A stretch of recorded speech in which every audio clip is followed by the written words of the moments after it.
औज़ुबिल्लाहि बिस्मिल्लाहिर्रहमानिर्रहीम। हम टक्कर के लोग का आज नए प्रोग्राम के साथ जो है आपके सामने हाजिर हैं।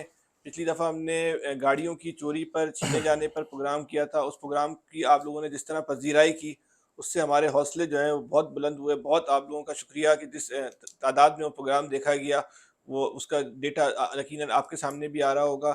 आज हम एक नया प्रोग्राम कर रहे हैं मोबाइल चोरी का, स्ट्रीट क्राइम के ऊपर। इस शहर में शायद ही कोई ऐसा इंसान हो जिससे एक दफ़ा या दो दफ़ा या तीन दफ़ा, और बादशाहों के साथ तो शायद दर्जनों दफ़ा जो है ये वाक़या हो चुका है। लोगों इस शहर में ऐसा लगता है स्ट्रीट क्राइम में वो एक अफरेब बन गया, और अफरेब बन के इस पूरे शहर को जो है वो निगल रहा है। जिस तरह शिकारी कुत्तों के आगे खरगोश को डाल दिया जाता है, ऐसा लगता है कि इस हुकूमत ने जो है इन शहरियों को जो है जराइम पेशा अफराद के सामने जो है वो फेंक दिया, और जराइम पेशा अफराद जो स्ट्रीट क्रिमिनल हैं वो शहरियों को बाकायदा भंबोड़ रहे हैं, और मतलब कहने ज़िबा कर रहे हैं। उल्टी छुरी से अगर शहर के लोगों को जो है ज़िबा किया जा रहा है, तो ये गलत नहीं होगा। अब ये वक्त आ गया है कि लोग जो है घर से बाहर निकलते हैं, कोई बच्चा निकल रहा है तो माँ बाप परेशान है, कोई औरत निकल रही है तो उनके घर वाले परेशान है, शौहर अगर अपने घर पे गया हुआ है, लोग दुआएं कर रहे होते हैं अल्लाह पाक जो है खैर आफियत से जो है वो आ जाए। आज जुनैद भाई जो है एक बड़ी तैयारी के साथ, आप देख रहे हैं इनके हाथ में पर्चा वर्चा, जुनैद भाई लगता है आज बड़ी तैयारी के साथ आप आए स्ट्रीट क्राइम के वाले से। स्ट्रीट क्राइम तो बिल्कुल एक अफरेब बन के शहरियों को निगल रहा है। ऐसा लगता है शहर का कोई पुरसाने हाल है या नहीं है। क्या शहर का कंट्रोल अब स्ट्रीट क्रिमिनल के हाथ में, जिसको चाहे जब चाहे लूट ले, कोई उनसे पूछने वाला नहीं। आखिर शहर में हो क्या रहा है? फैसल भाई, क्या हो रहा है इसका फैसला तो अब आप कीजिए। मैं आपको सिर्फ स्टैटिस्टिक्स दे रहा हूँ, जो डाटा हमारे पास जमा हुआ है और जो कराची के मुख्तलिफ डिस्ट्रिक्ट्स के स्टैट्स हैं, मैं आपको वो देता हूँ। पहले 3 महीने में 21,000 रबा साल केसेस। के पहले 3 महीने। जी, रवां साल का जो पहले 3 जनवरी फरवरी मार्च, इसके अंदर जो हमारे पास डाटा कलेक्ट हुआ है कि 21,000 केसेस तो स्ट्रीट क्राइम के, मोबाइल स्नैचिंग के, वॉलेट स्नैचिंग के वो हैं जो रिपोर्ट हुए हैं। और लोग बताते हैं कि इससे ज़्यादा केसेस ऐसे हैं जो कि अमूमी तौर पे लोग रिपोर्ट नहीं करते। जिसका कोई मोबाइल छिन जाता है वो थाने नहीं जाता, वो सीपीएलसी नहीं जाता। ये 21,000 केसेस हुए हैं जो सीपीएलसी के अंदर रिकॉर्ड हुए हैं। अच्छा। इसके अलावा इन 3 महीनों के अंदर 34 अफराद सिर्फ मोबाइल, चंद टके के मोबाइल के आगे। सिर्फ चंद टके के मोबाइल के खातिर 34 अफराद अपनी जानों से हाथ धो बैठे हैं। इन 34 में से 31 अफराद ऐसे थे जिनकी उम्र 18 से 28 साल के बीच में। ना करें, ना करें। 18 से 28 साल, फैसल भाई, यंग नौजवान ब्लड, लोगों को मार दिया गया यंग चंद। ब्लड है ये। अच्छा, फिर एक और बड़ी दिलचस्प यहाँ पे जो सिचुएशन आ रही है कि ये जो 34 अफराद मारे गए हैं, इन सब ने मोबाइल दे दिए थे। ओए ओए। ये वो लोग नहीं थे कि इन्होंने कोई रेजिस्ट मुजाहिमत कर कर रहे रहे हो, कोई हो। मजायमत कर रहे हो, कोई लड़ाई कर रहे हो। हाँ, किसी से आप मोबाइल मांगेंगे वो कहेगा तो ना यार, कम से कम के यार रहने दे भाई, सिम दे दो, या ये एक अमूमी मेरी सिम केस दे है। दो, कोई बात तो होगी ना। अगर उस किसी शख्स ने कोई बात भी की है तो ये बाकायदा सामने खड़े हुए आदमी को इन्होंने गोली मारी है। और 34 अफराद इस लुकमा अजल बने। इस सारे वाकयात के अंदर 150 अफराद वो हैं जो कि गन शॉट हुए और जख्मी हुए। 150 अफराद, उसमें से कई अफराद ऐसे हैं, इन 150 अफराद में से कुछ पार्शियल डिसेबल हुए हैं और कुछ मुस्तकिल माजूरी का भी शिकार हुए हैं, कुछ आर्जी माजूरी का भी शिकार हुए हैं। इसमें से कहते हैं कि 27 या 28 अफराद ऐसे हैं जिनकी रीढ़ की हड्डी में कहीं गोली लगी है, और वो जिंदा लाश बन गए ना, वो वो भी जिंदा। उनका निचला हिस्सा जो है, किसी का ना पैरालाइज करे। हो गया, किसी का ऊपरी हिस्सा पैरालाइज हुआ है। चीजें बड़ी तकलीफ दें, क्योंकि जो वो गन शॉट कर रहे हैं, हमारी जितनी भी लोगों से हम मिले हैं, हम कोरंगी के भी 2 केसेस से मैं मिला, मैं औरंगी टाउन भी गया, तो वहां वो इतने करीब फासला होता है गोली मारने वाले का कि वो लाजमी सी बात है वो या तो मर जाएगा, और जो वो बचता भी है तो वो डिसेबल होके बचता है। 150 अफराद वो हैं। क्या कयामत है कि एक मोबाइल जिसकी हैसियत इंसानी जान के आगे कुछ भी नहीं है, चाहे वो कितना ही महंगा हो जाए और कुछ भी हो जाए, इंसानी जान से बढ़ के तो कुछ भी नहीं हो सकता। आप देखें कि उसके खातिर इन्होंने 34 जवान लड़के इस शहर के मार डाले, और ये एक पूरा रैकेट है। हमने इसके ऊपर मुकम्मल इन्वेस्टिगेशन की है फैसल भाई। ये एक पूरा पूरा एक बाकायदा, इसको कहा जाए ना, ये एक शोबा है, ये एक बाकायदा शोबा सनत है, है पूरी एक पूरी सनत है ये। हाँ, कारोबार कि है। कारोबार है कि मोबाइल छिनता है, मोबाइल छिनने के बाद वो कहाँ जाता है, वहां जाके वो उससे आगे कहाँ निकलता है। वहां कराची के अंदर भी कुछ इलाके हमने जो हमारे सामने आए, एक कूची कैंप एक इलाका है, अफगान बस्ती कूची कैंप बिल्कुल कहलाता है, है ये। बिल्कुल है।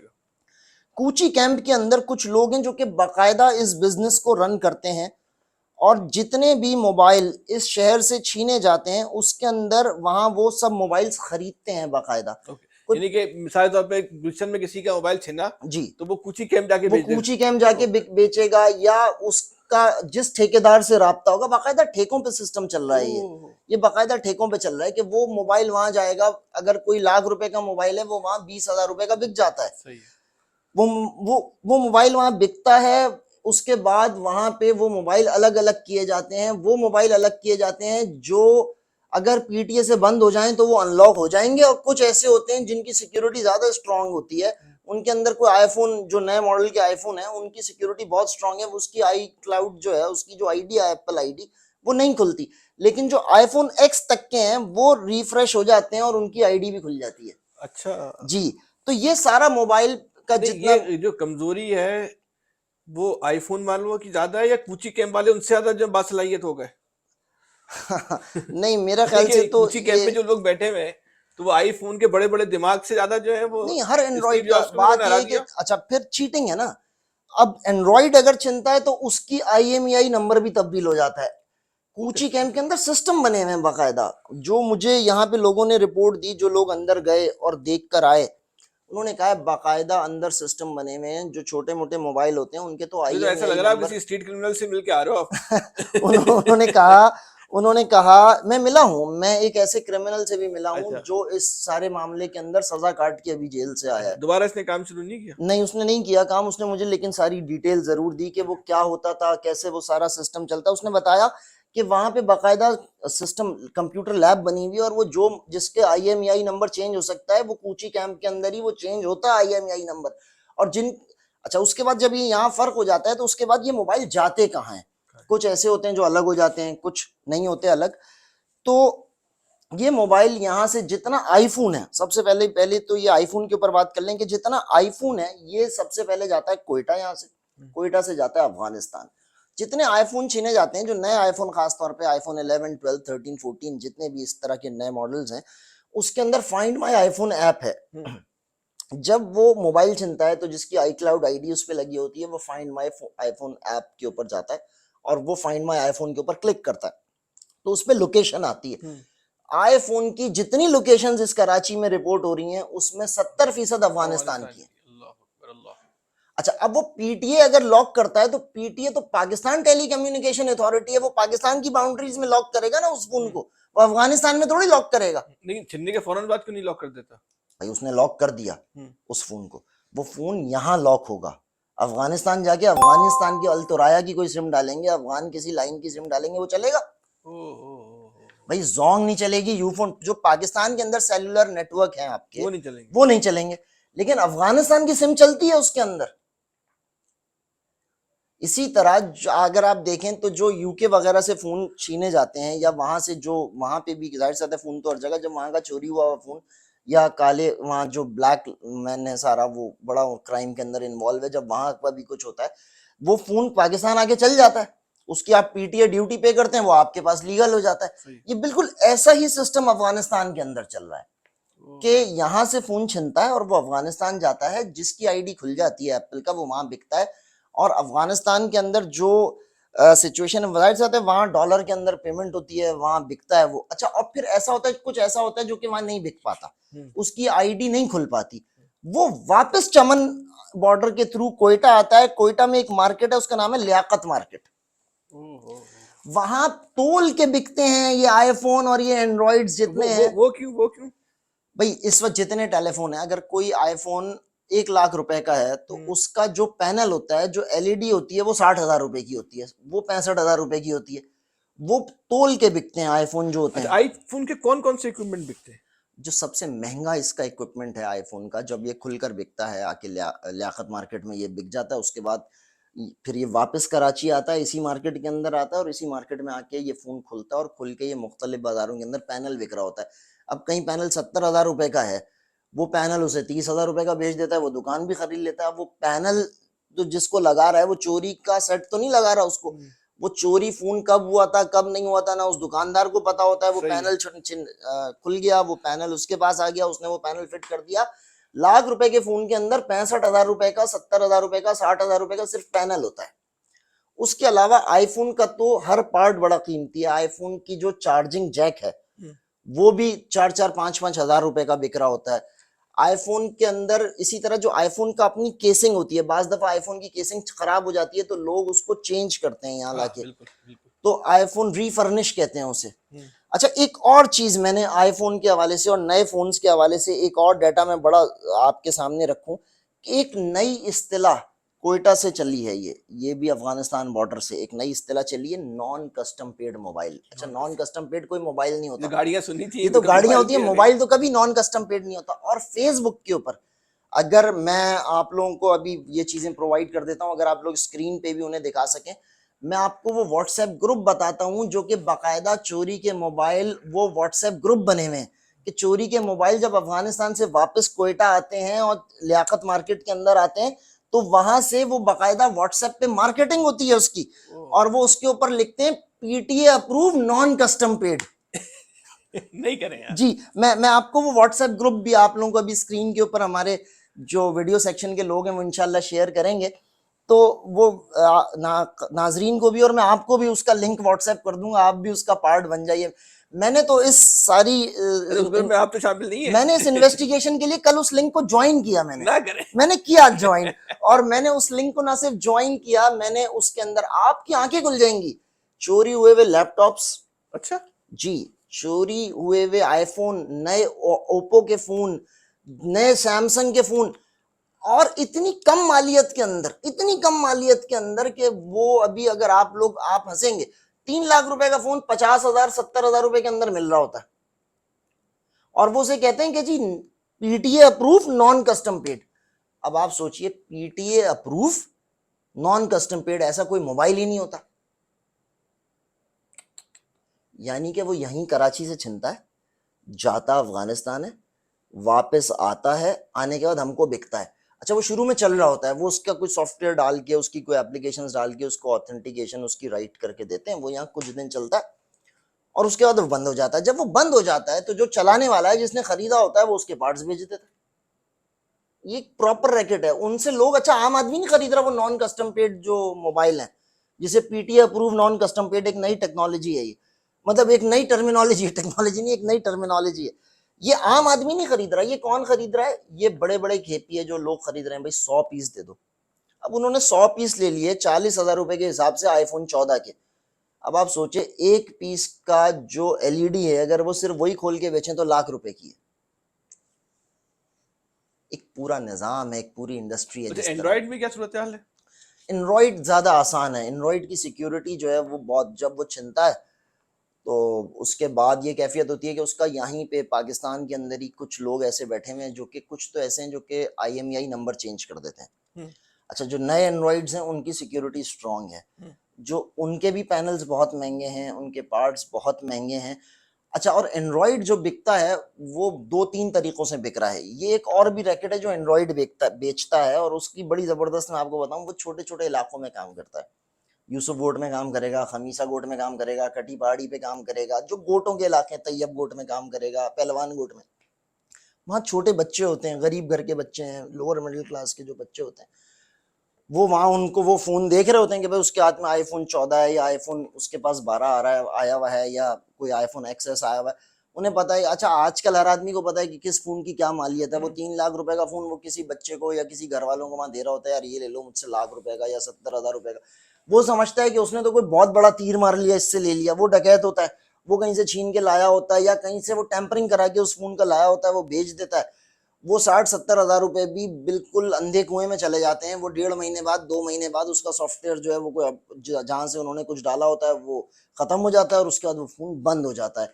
ये फेसबुक के जरिए भी ये सारा सिस्टम चल रहा है। जितने फोन फेसबुक के जरिए इधर उधर वो कम कीमतों के अंदर बिक रहे हैं, ये महीने 1.5 महीने बाद बंद हो जाते हैं। ओके, जैसे भी 2-3 इशू हैं। एक तो ये है कि जिन लोगों के खासतौर पे आईफोन चोरी हुए हैं, वो देखते हैं कि जब वो अपने सिस्टम पे देख रहे होते हैं कि उनकी लोकेशन आ रही होती है, कि वो कराची से निकला, कोयटा पहुंचा, कोयटा से अफगानिस्तान चला गया, और अफगानिस्तान में भी है। सर 8 घंटे में, 8 से 10 घंटे में कोयटा था वो। हाँ।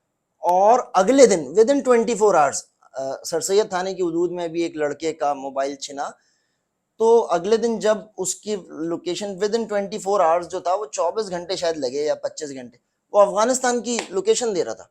24-25 घंटे में अफगानिस्तान था। हमने जाके एसएचओ साहब से बात की तो उन्होंने कहा बताओ मतलब सर सैयद तानी के मोबाइल कैसे भेजे अफगानिस्तान, और बात उनकी सही थी।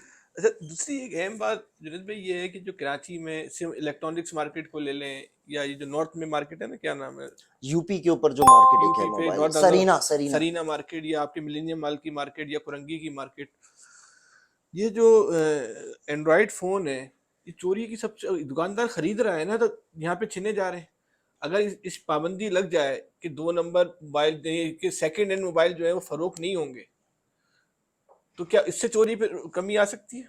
सर मसला ये है कि जो चोरी का मोबाइल खरीद रहा है वो तो फिर मशकूक है ना, कि पता नहीं उसने जानबूझ के चोरी का मोबाइल खरीदा या उसको चोरी ये का तो मोबाइल दुकानदार पहना दिया गया। 100% दुकानदार नहीं तो 80% देखिए दुकानदार तो आजकल दुकानदारों का एक बात मैंने देखी है, देखें फैसल भाई, कि वो शनाख्ती कार्ड लेते हैं। आपसे लेते हैं, हाँ, वो मुझसे लेते डकैत हैं, से नहीं लेते, वो चोर से नहीं लेकिन लेते। जो उनको पता है कि आप आम आदमी हो तो आपसे तो पूरी वो करेगी, जो क्योंकि आपको मार्केट रेट के मुताबिक पैसे दे रहा है वो। सारी सेटिंग है फैसल भाई, ये एक प्रॉपर रैकेट है। ये मैं कहना नहीं चाह रहा आपके शो के अंदर के धंधा है, लेकिन ये सब गंदा है, ये सब सेटिंग से चलता है। क्या आपके ख्याल में उन लोगों को जो पुलिस की इन्वेस्टिगेशन चला रहे हैं या स्पेशल ब्रांचेस चला रहे हैं, उनको नहीं पता कौन सी दुकान पे क्या बिक रहा है?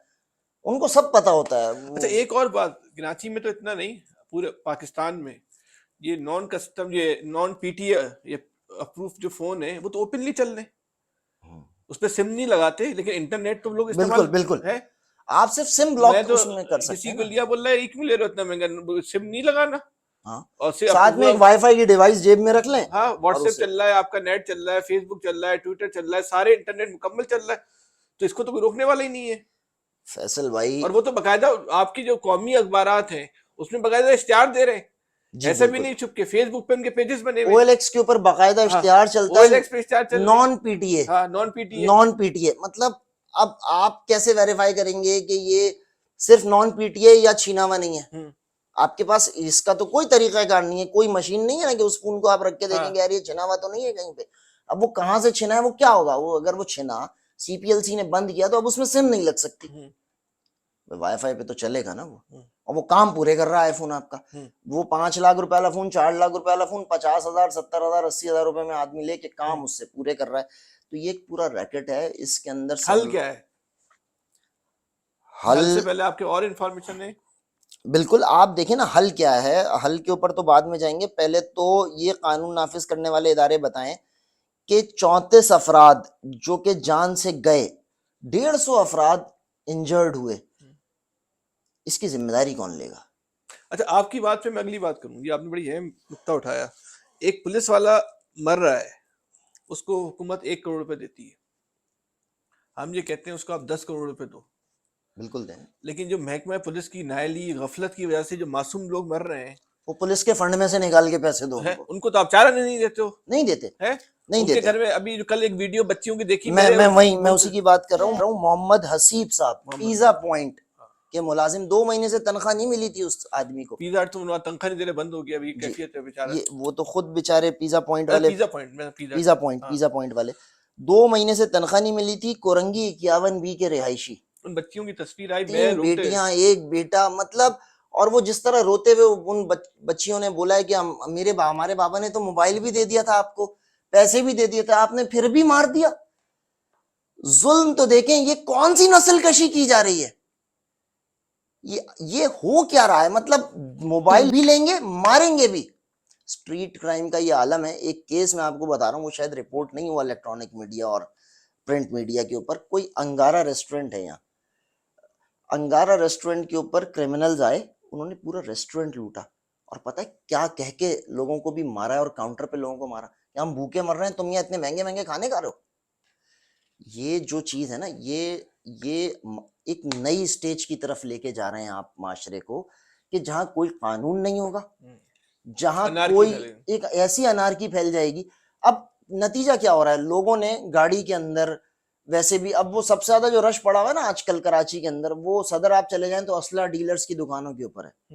वो इसलिए कि इस पे लोगों, भी एक प्रोग्राम करेंगे कि कितना असली की फरोग में इजाफा हुआ, लाइसेंस बन रहे बिल्कुल हुआ है, बिल्कुल हुआ, बहुत शदीद इजाफा हुआ। सिर्फ फैसल भाई उसकी वजह ये है कि लोगों को ये यकीन हो चुका है कि पुलिस और माजरत के साथ रेंजर्स भी उनको तहफ़्फ़ुज़ देने में नाकाम है।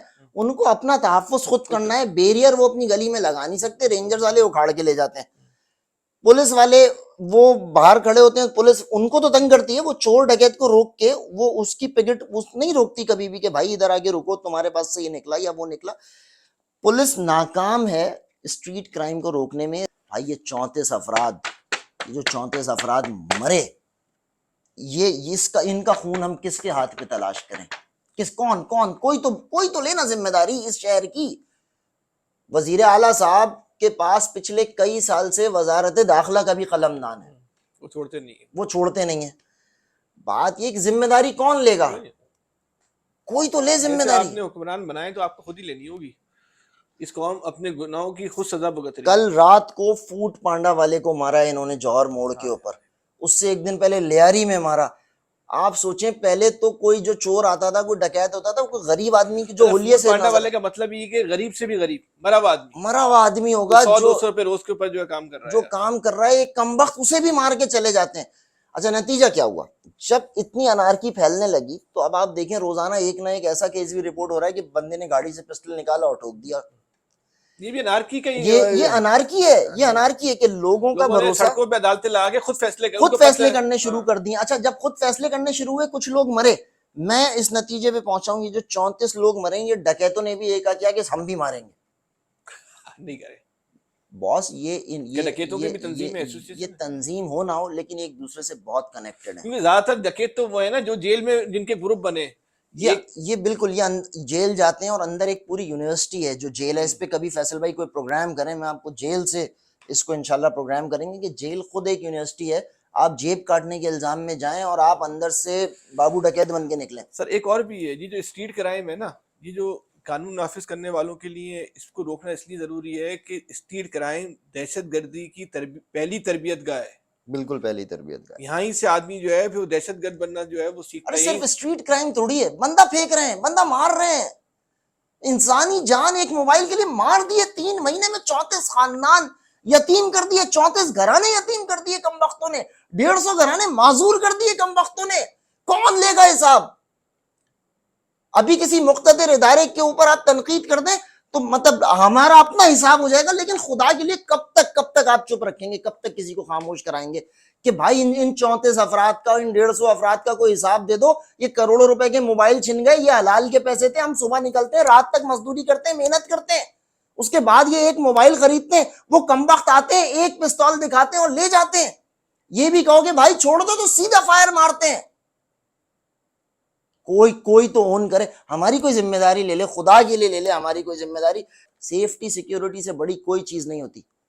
सेफ्टी सिक्योरिटी माशरे में आप नहीं दे पाएंगे, वो रियासत नाकाम रियासत कहलाती है। रियासत तुम्हारी फेल है ना, इसमें तो कोई दूर आए नहीं। हम तो एक फेलियर रियासत है। हमारा तो बदनसीबी ये है कि हम एक फेलियर रियासत के बाशिंदे मकीन है। ये तो बहरहाल एक अलमिया है हमारा। आज जो गुफ्तगू हुई, जुनैद भाई ने जो मालूमात दी, जुनैद भाई ने जो सवालात उठाए, इसका जवाब किसी के पास नहीं। हम दरिंदों के दरमियान जो है वो अपनी जिंदगियां गुजार रहे हैं। हमारे बच्चे जो है वो दरिंदों के रहम करम पर है। अब क्या कर सकते हैं? हम मजबूर हैं, हम बेबस हैं, हम बेआसरा हैं, हम बेसहारा हैं। किसी के पास कोई जवाब नहीं। सिर्फ इतना कह सकते हैं, अपना ख्याल खुद रखें। फिर किसी नए प्रोग्राम के साथ मुलाकात होगी। अल्लाह हाफिज।